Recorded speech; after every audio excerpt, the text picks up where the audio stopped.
Chapter mar 18. Bende jato nyuothere bongo ilot matien mama. Nyogo ido obedo ithego padar. Iliuth pa diocheng. Nyogo oting'o malo wang' pere nyo ong'iyo nyo neni. Nyicho adek jochongo chegni go. Nyo isamago oneno jo.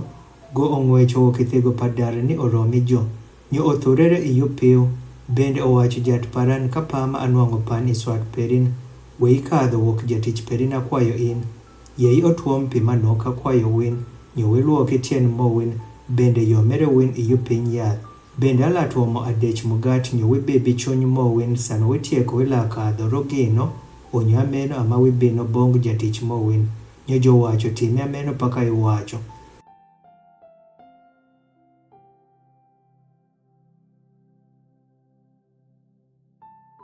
Nyo Abraham okwako iye dar bong Sara nyo owacho tekere piyo gi nes adek pacheny manuny.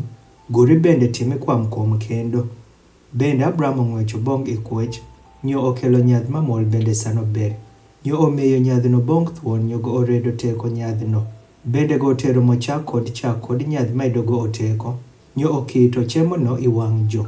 Nyogo ochongo chegni jo iyo piny yath nyo jo chemo. Nyo jo wacho bongo Sara buong perin tiekone. Nyogo owacho neni idar. Nyogo owacho ala adieri gik bong in isapa kuo. Nyo neni Sara buong perin lalimo wuode. Nyo Sara winjo gino ithigo padar maidotie iyo chen go.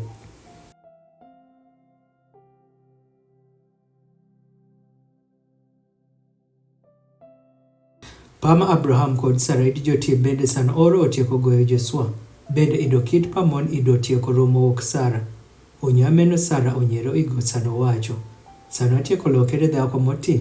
Anyalo limo rao jat paran sano ti bende. Nyo jato wacho bong Abraham. Irango Sara onyero sano wacho. Ala adieri nyoro nyathi sano ati. Aino nitie gimoro jematek swari jat. Kuom samo tith ala gik bong in. Isapa ko nyo Sara lalimo wuod. Onyo Sara okwero yeyo sano wacho. Akinyero ropir golworo. Nyogo owacho beto inyero. Nyo nyicho jo ayo malo wokenyo. Nyo jo ng'iyo bong iyo Sodom. Nyo Abraham okadho gi jo ni okwang'i jo idhoyo.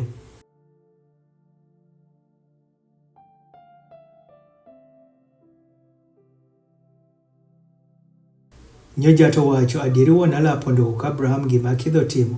Neno ni Abraham la adieri lokere nath malom kod nath manigi nono. Bende nath jematie paj lalimo silwanyego. Ropira ng'eyo go ni gola atitori nyithindo pere kod jot pere malugo. Nyo jola kano dhoyo pajat. Ni jotimi arai kod ng'ido. Ni jato nyaka kelo kuom Abraham gima go tieko luwo kuomgo. Nyo jato wacho ropiri ywako pa Sodom kod Gomora bedo malom. Bende ropiri nis pa joke Yosua. Ala kadho piny pama. Nyo aneni kosa jotieko timo gima chal gi ywako mere. Mobino bong an. Nyo kako bedo ameno ala ng'eyo. Nyo nyicho jo wiro woko fuang' pa jo wokenyo. Nyo jo kadho bong iyo Sodom. To Abraham ido fod ochungo iwang' jat.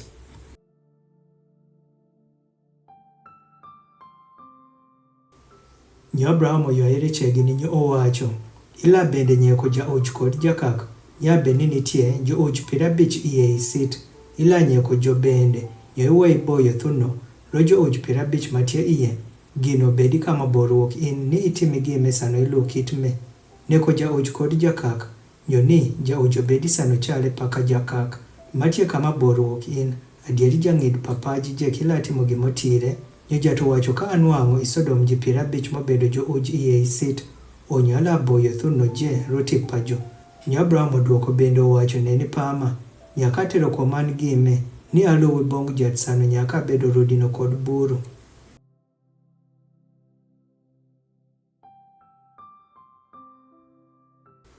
Nyabe ni kenyo la duyo ji abich wuok i jo uj 50.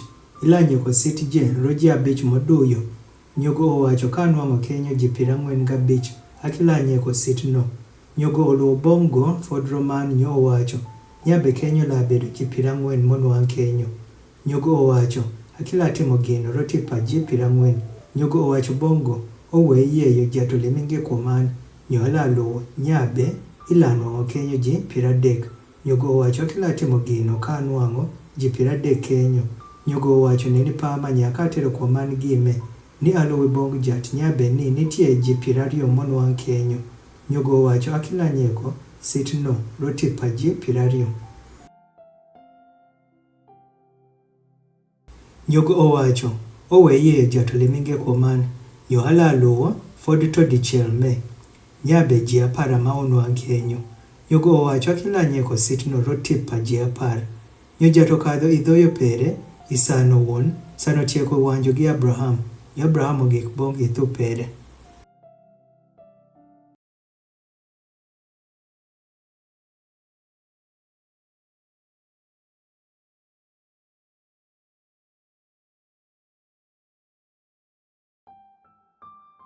Chapter mar 14. Nyo nitie jopur ariyo mobino bongi Sodom yo thieno. Nyo lotido bedo ithipa Sodom, nyo sama lot oneno jo, go oayo malo oromi jo, nyo go othurere gi fuang' pero bongi yupiu. Nyo go owacho ne ni pama jate paran, wire win iye akwayo win, iye I ot pa jatich mo win, nyo widong'i wori meje. Bende wulogi chien mo win, nyo wila mondo ayo malo nyo wikadhi iroyin mo win. Nyo jo wacho be to wala dong I dhoyo iwori meje. Nyo go odiyo Joshua nyo jo wire iye bongo.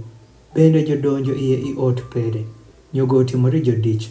Bende ogugo mugat mako kuot nyo jo chamo. To sano fod joko nino piny nyichopa sitno. On nyicho matie Sodom. Jomuono isuor ot ama jomoti kod jimathin. Jijewo kikisni 4.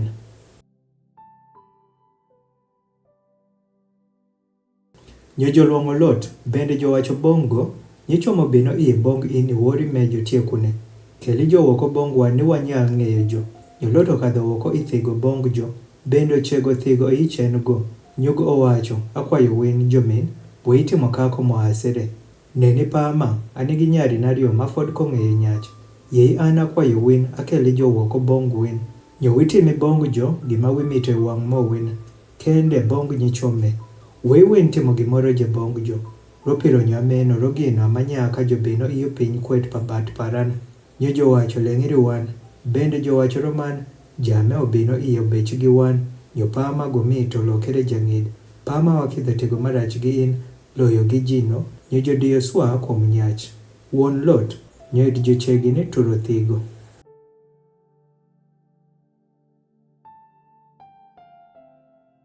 To nyichuo joketho oko chieng' pajo. Nyo jo ywayo Lot iye I ot bong jo. Bende jo chego thigo. Nyo jo goyo nyichuono gi thek. Nyichuono ma ido tie kuom thigo pa ot. Ama mathin kod malom ameno ni jo olo nwang'o thigo. Jo nyichuo cha jo wacho bong Lot inigi ka gi ji man weji me. Wodit kod wod perin kod nyarin perin kod kis ng'at ma inigi ne isit. Keli jo wok ithume. Ropir wakidho nyieko thume. Ropir ywako paj otieko lokere malom I wang' fuang' pajat. Nyo jato dhiro wan ni wanyieki thume. Nyo Lot okadho woko nyo luwo bong wodit pere je. Monyuomo nyarin pere. Bende go owacho malo woki win woki thume. Ropir jat kidho nyieko sit me. To go ochale bong wodit pere je paka ng'at matiko. Nyo sano odiki notieko ayo. Onyo jopor joredo Lot sano jowacho ai malo. Tere buong perin kod nyarin perin ariyo matieka. We otiok in iloch pasit. Nyo sano go galo. Nyicho jomako chieng' pere kod chieng' pachege kod chieng' pa nyarin pere ariyo. Jat sano nigi wek kuom go. Nyo jokelo go woko bende jokito go iwoko pasit. Nyo bino bedo sano otieko kelo jo woko. Ni go owacho. Renkiri kuomo win. We win ng'eyo yuchen win. We win kada dong I Lot moro je. Rweki bongi tibo we ni otiok in. Nyo Lot owacho bong jo. O kia meno jad paran.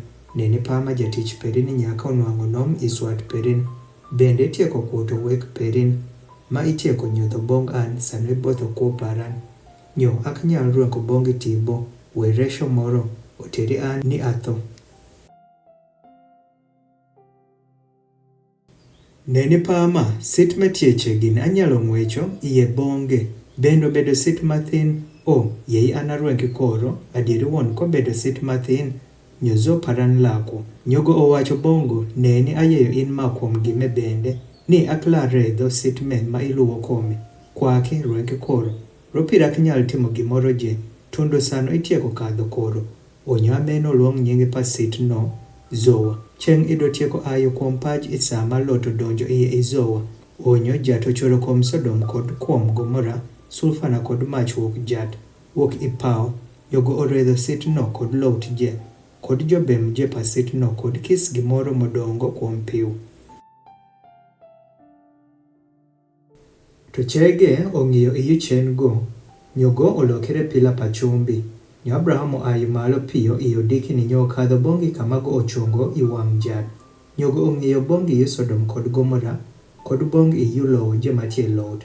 Nyo oneno nyo neni ng'wek pa kant ido tieko kadho malo paka ng'wek pa ng'ach. Nyo bino bedo sano wero tieko nyieko site matie lot, ni were opoyo Abraham. Nyo odhiro lot wuok idie redho no mobino. Isama go oredho site no kama lot ido bedo iye. Nyo lot okadho malo wuok izowa. Nyo obedo itibo kod nyarin 20 gigo. Ropir go oluoro bedo izowa. Nyo go obedo i hotel go kod nyarin 20. Nyo janyuopo wacho bong mathin. Ba mowa noti. Bende ongo nyach matie paj malabino iye bong wan. Lukit papaj je. Bini yeiwan watimi ba mowa numadhi meth. Nyo wala nino gigo ni wanyal chepo diswuok ba mowan.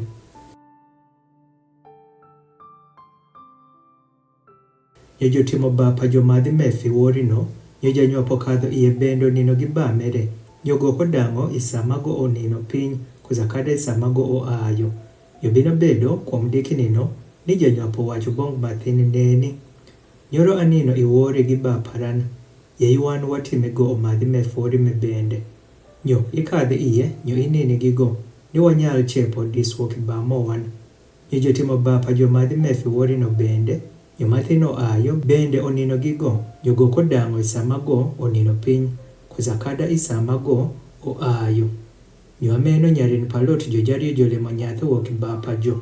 Nyo janyuap onyolo wod nyo olong'o nyinge pere Moab. Meno wona bapa jo Moab tundo kono ni. Nyo mathin go bende onyolo wod nyo olong'o nyinge pere Benami. Meno wona bapa nyithindo Mamon tundo kono ni.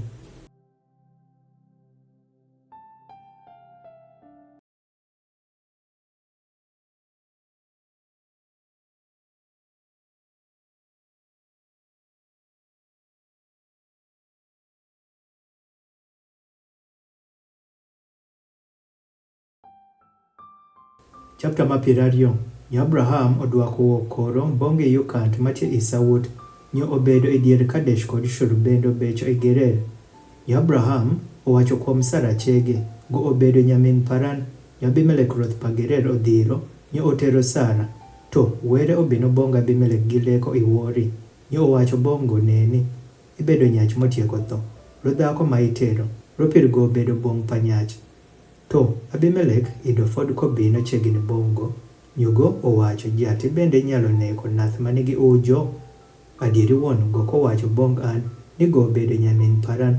Bende go won go owacho go obedo min Paran. Ikut pachony Paran kod kwag paching Paran ama atimo gime.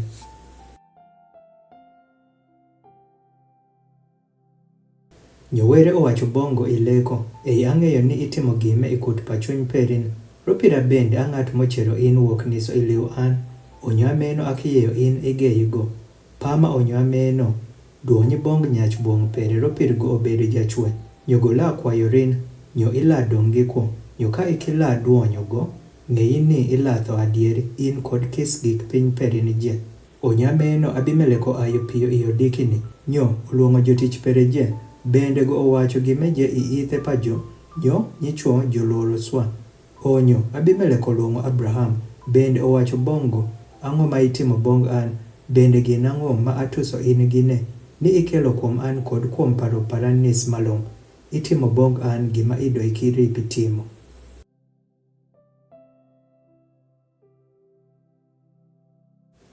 Nyo Abimelek owacho bong Abraham. Ang'o ma ineno ni itimo gime. Nyo Abraham owacho. Ropira paro. Adieri luoro were ongoyo e thume. Nyo jolane ko an roti pa buong Paran. Nyo fod adieri go obedo nyamin Paran.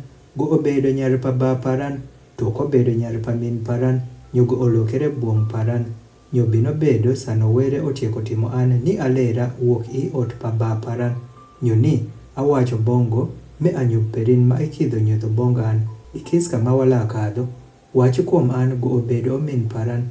Abimelek otero rombo kod dhof kod chwo tich kod mon tich. Nyo omiyo jobong Abraham bende oduonyorigo Sara chege.